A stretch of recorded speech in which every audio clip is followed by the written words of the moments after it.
Let me guess. You've been called adaptable your whole career, not as a compliment, but as code for we're going to keep moving your target, changing your role, and expecting you to figure it out with half the resources and twice the scrutiny. And when you innovate, when you literally save the company from itself with your creative problem solving, suddenly it's unconventional, not groundbreaking, not visionary, unconventional. I'm Shay Blackman, and today we're flipping that script. Because what they call our makeshift solutions are actually innovation. What they dismiss as workarounds are agility, and what they label as doing too much. That's called being 3 steps ahead while they're still trying to find their shoes. Welcome back to Rise and Thrive, where every Wednesday we decode the game for Black women who are tired of being the most innovative person in the room while being treated like the intern who got lucky. This week's theme, innovation and adaptation, hits different for us, doesn't it? We've been innovating since day one, adapting since birth. We don't need a pandemic to teach us agility. We've been shape-shifting in corporate spaces our entire careers.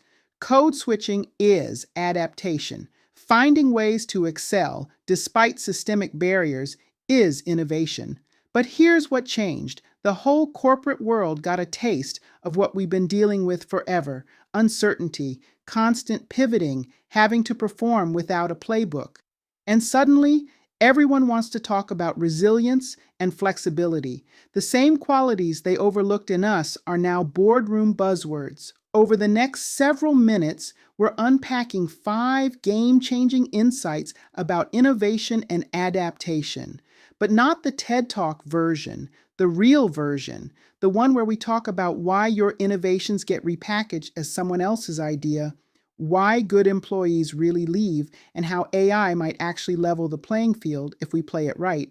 So whether you're leading through another transformation, building something new with duct tape and determination, or just trying to keep your team together while everything falls apart, this one's for you. Monday's topic was the Agile Leader, Flexibility Without Chaos. But can we be honest? They only started calling it Agile Leadership when white tech bros needed a fancy name for what we've been doing forever. You want to know what Agile Leadership really looks like? It's the Black woman director who's been running 3 departments because of restructuring, with no additional pay, making it look seamless. It's pivoting your entire strategy when leadership changes their mind, again, without missing a deadline. It's being flexible enough to accommodate everyone else's rigidity. But here's where it gets spicy. When we demonstrate this flexibility, it's seen as scattered or lacking focus. Yet when Brad from Strategy does the exact same thing, he's nimble and responsive to market changes. I consulted with an organization where the Black women leaders had developed an entire Agile framework before Agile was even a thing. They called it Making It Work. They had systems for rapid response, iterative improvement, and cross-functional collaboration. You know what happened? Management hired McKinsey to come in and teach them agility. McKinsey's framework, almost identical to what these women had been doing, just with fancier slides and a $2 million price tag. Here's what I teach through CBC Consulting. Document your agility. Every pivot, every adaptation, every time you turn chaos into coordination, write it down, use their language, call it agile methodology, not figuring it out, say rapid prototyping, not trying stuff to see what works. The truth is, we've been managing flexibility without chaos our whole lives. We balance corporate demands with community responsibilities. We navigate different cultural contexts daily. We adapt our communication style meeting by meeting, sometimes minute by minute. This is exactly why my AI-powered platform focuses on pattern recognition. Because our agility isn't random, it's strategic. We see patterns others miss because we've had to. We predict problems because we've learned to read the room for survival, not just success. The Shield Resilience Strategy Guide includes what I call strategic flexibility, being agile without appearing unstable, being responsive without seeming reactive. Because in our world, perception is currency, and we can't afford to be seen as anything less than masterful. Tuesday hit us with When Good Employees Leave, the Real Reasons Behind Turnover.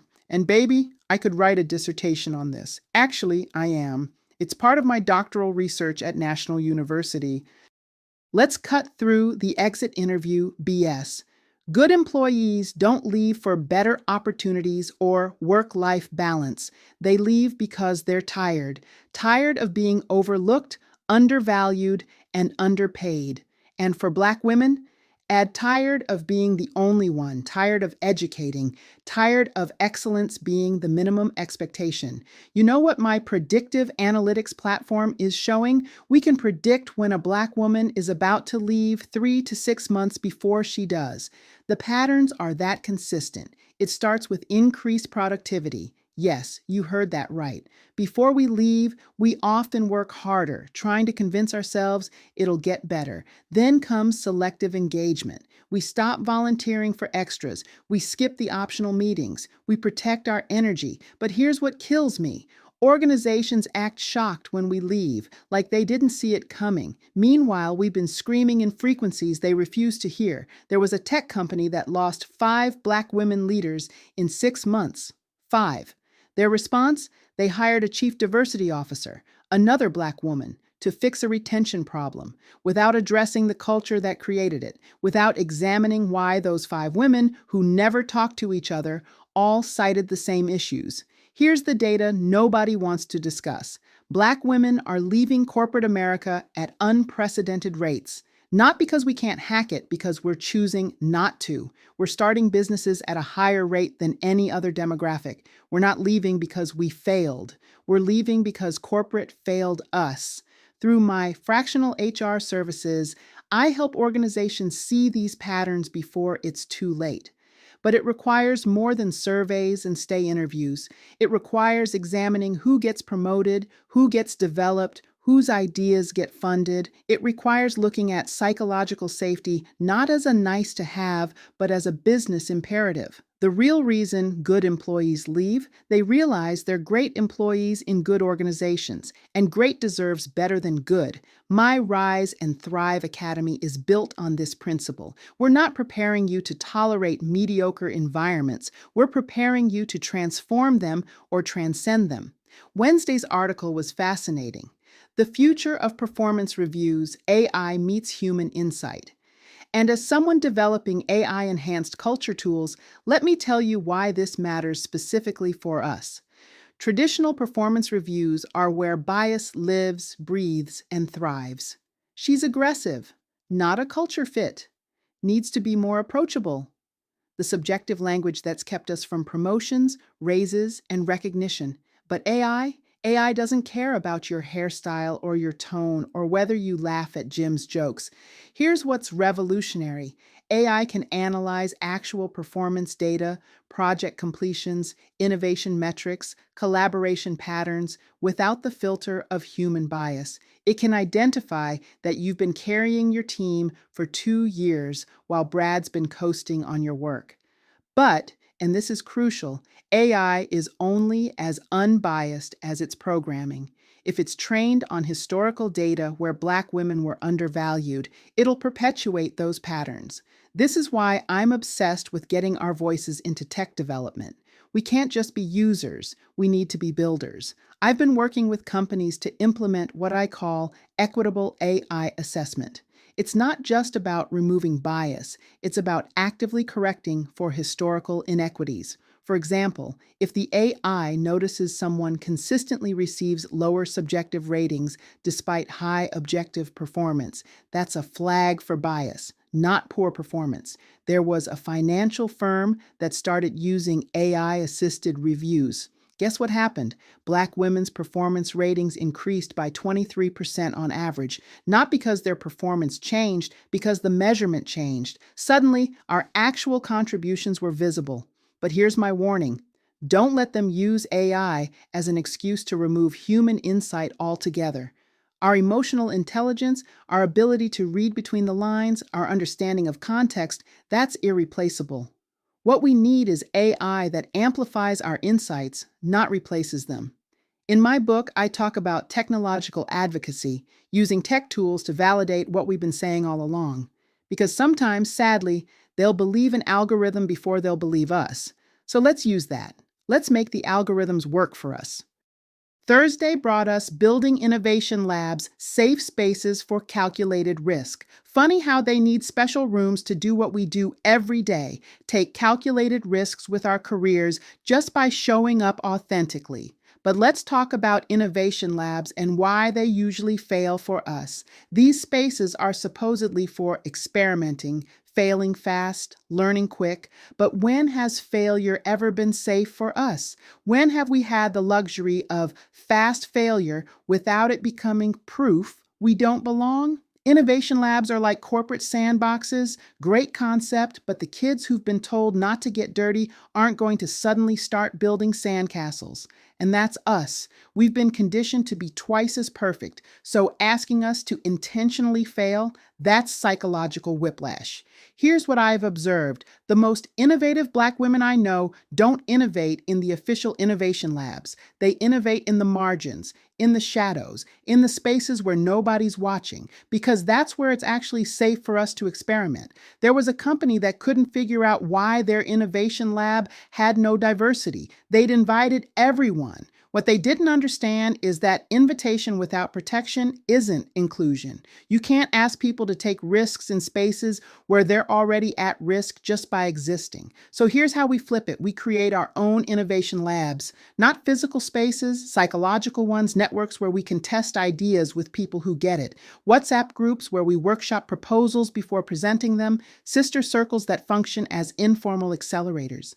This is why the Rise and Thrive Academy includes what I call underground innovation, how to experiment and iterate without exposure, how to build proof of concept before going public, how to de-risk innovation for ourselves before presenting it to others. Because here's the truth, we are the innovation. Our perspectives, our experiences, our ways of navigating, that's the competitive advantage organizations are missing. But we need to be strategic about how we reveal our brilliance, not because we're hiding, but because we're building. Friday's topic, the great reconnection, rebuilding team cohesion post-pandemic, assumes teams were cohesive before. But let's be real. For many of us, the pandemic just made visible what was always broken. Remote work showed us something powerful. When you remove the performance of presence, when you can't police our hair or our expressions or our executive presence, we thrive.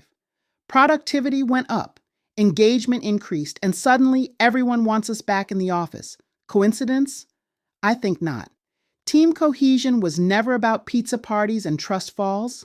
For us, it was about finding the two other Black women in a company of thousands and creating our own support system.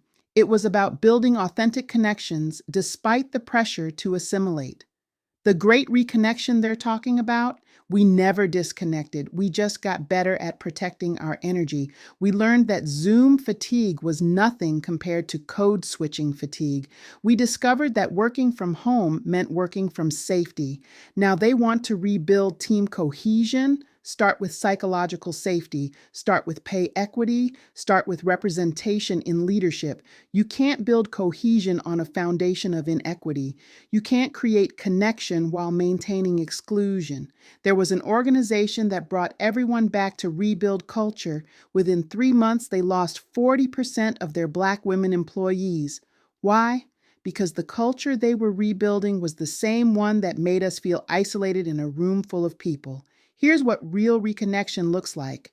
Affinity groups with budget and influence, flexible work arrangements that acknowledge different needs, recognition that presence doesn't equal productivity, investment in the connections that matter, not the ones that photograph well for the company website. My AI platform tracks connection patterns, who's really collaborating, who's being included, who's sitting on the margins. Because cohesion isn't about everyone being together, it's about everyone belonging. And there's a difference. So here we are, 5 days, 5 truths about innovation and adaptation. And what's the through line? We've been innovative and adaptive all along. The pandemic didn't teach us agility, it revealed ours. The Great Resignation didn't create our exodus, it gave us permission. AI doesn't make us valuable, it proves what we've been saying. Every single article this week points to the same truth. The future of work looks a lot like what Black women have been doing all along. Agile leadership, we've been shape-shifting forever. Understanding why good employees leave, we are the good employees who left. AI and human insight, we've been algorithms of excellence, computing success despite systematic errors. Innovation labs, every day of our careers has been calculated risk. Team cohesion? We've been building community in hostile environments since day one. The difference now? The world needs what we've mastered. Organizations are desperate for the skills we've developed for survival. The innovation economy requires the creativity that comes from constraint. The future of work demands the adaptation that comes from never having the luxury of stability. But here's my challenge to you. Don't let them extract your innovation without compensation. Don't let them study your adaptation without giving you equity. Don't let them package your survival skills as their leadership development without putting you in leadership. We're not just adapting to the future of work. We're creating it. We're not just innovative, we're the innovation. And it's time they paid us accordingly, financially, positionally, and respectfully. Family, I know this week was heavy. Innovation and adaptation sound pretty until you realize they're often code for do more with less and figure it out yourself. But I need you to hear this. Your ability to innovate under pressure isn't a burden. It's a superpower they're desperate to understand. If you're ready to turn that superpower into strategy, you need Rise and Thrive, a Black woman's blueprint for leadership excellence. This isn't just another leadership book telling you to lean in. This is your tactical guide to standing tall while they're trying to shrink you. Download the Shield Resilience Strategy Guide. It's free, it's practical, and it includes my framework for innovative leadership that protects your energy while expanding your influence. Link below because we don't gatekeep liberation. But here's what I really need from you. Comment below with your innovation story. What creative solution did you develop that got dismissed? What adaptation did you master that went unrecognized? Because next week's Ask Shay episode is all about turning your underground innovations into your overflow income. The Rise and Thrive Academy is opening soon, and we're specifically focusing on innovation and adaptation strategies. This isn't about fitting into their frameworks, it's about building our own. Limited spots because transformation happens in community, not crowds. And if your organization claims they want innovation but can't retain Black women, my fractional HR services at CBC Consulting can help them connect those dots, because sometimes they need an expert to tell them what we've been saying for free. Remember, you don't have to innovate yourself into exhaustion. You don't have to adapt yourself into invisibility. And you definitely don't have to prove your agility to people who can't even spell it. Innovation while Black is not a burden, it's a business advantage they haven't figured out how to price yet. So until they do, we're setting our own rates. I'm Shay Blackman. This has been Rise and Thrive. Keep innovating, keep adapting, but most importantly, keep rising on your own terms. See you next Wednesday. Same time, same channel, same revolutionary frequency.